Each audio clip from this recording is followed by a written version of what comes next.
Hi guys, it's Ian, and this time I've been printing the Batman Beyond statue from my good pal Taregh Saber.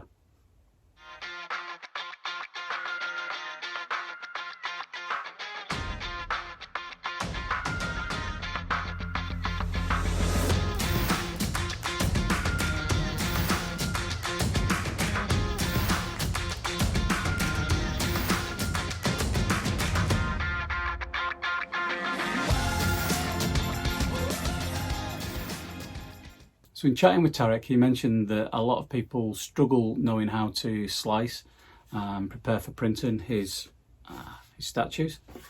And so I thought it would make sense if I put together a video showing, the way I would do it. I'm not saying that this is the only way. I'm not saying that this is particularly the right way, but it's the way I do it. So just to give people a starting point to come up with their own techniques. Nobody is beyond mistakes, and certainly not me. And I definitely dropped a bit of a clanger when I was slicing this originally. So the first part I did was the torso and the head, and I sliced that at 33% scale. Thought it was going to fit fine. Thought, oh, that looks to be as if it's going to be the biggest part. Fortunately, the legs are actually longer, and when I came to try and fit them on the printer, it turned out that 33% would not fit. So back in, sliced again, scaled down to 25%, and then printed like that. Now I will go back. I'm in the middle of trying to upgrade the CR10. Once I've done that, I will be able to go back and finish this one because I do love it. But for the purposes of finishing the model, and I'm quite pleased with this, and for doing this video, obviously, I decided to go down from 33% to 25%. So obviously you import the model, and it needs scaling. I selected the wrong scale as it turned out. Next, use the lay flat function, and then you can tweak that if you want to change the angle slightly, but I just got a best guess, and we're using the automatic laying out of supports there. And obviously now I'm going around and removing individual support columns. Now I tend to increase the size of the support columns when I'm doing something like this.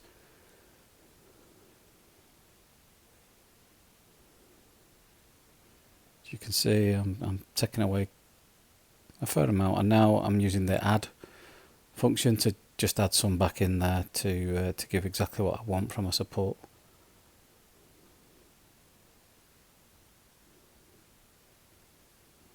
Okay, I think I'm pretty happy with that the way it is.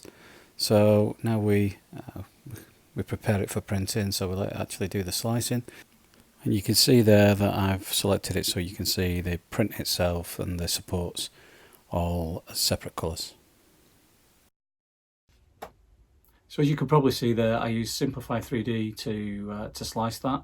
I'm a fan of the ability to remove individual columns of support using Simplify 3D's interface, and that means you can really fine tune the level of support that you've got on there. However, once I'd done that, I obviously kind of sat back, and the usual thing to do at this sort of point is to think, what would Tom Jackson do? And what Tom Jackson would do would be to say, Ian, get rid of Simplify 3D and use PrusaSlicer. So that's what I did. So as with the other slicer, you need to import the model, you need to scale it, and then you use the lay flat functionality to get it approximately where you need it. You can always rotate that again more.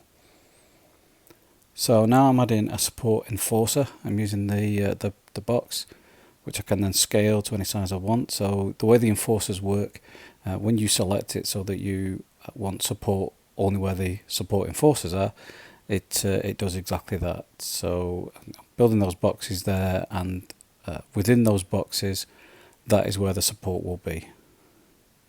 It won't put support where it doesn't need it, so you'll not get support in fresh air.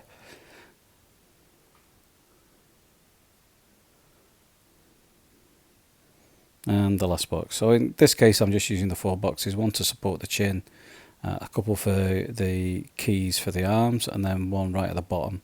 And that's what we're going to use to stand the model on.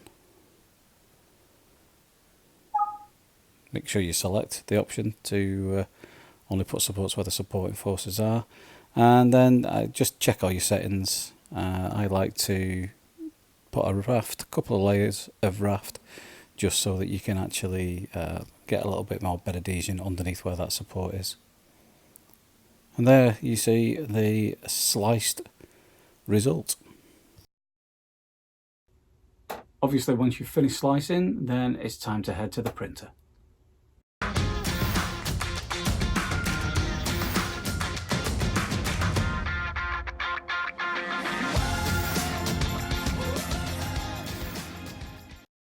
As always, when it comes to remove the supports, you do have to be careful of any fiddly parts and make sure that you get that cleaned up without removing any of the detail of the print itself.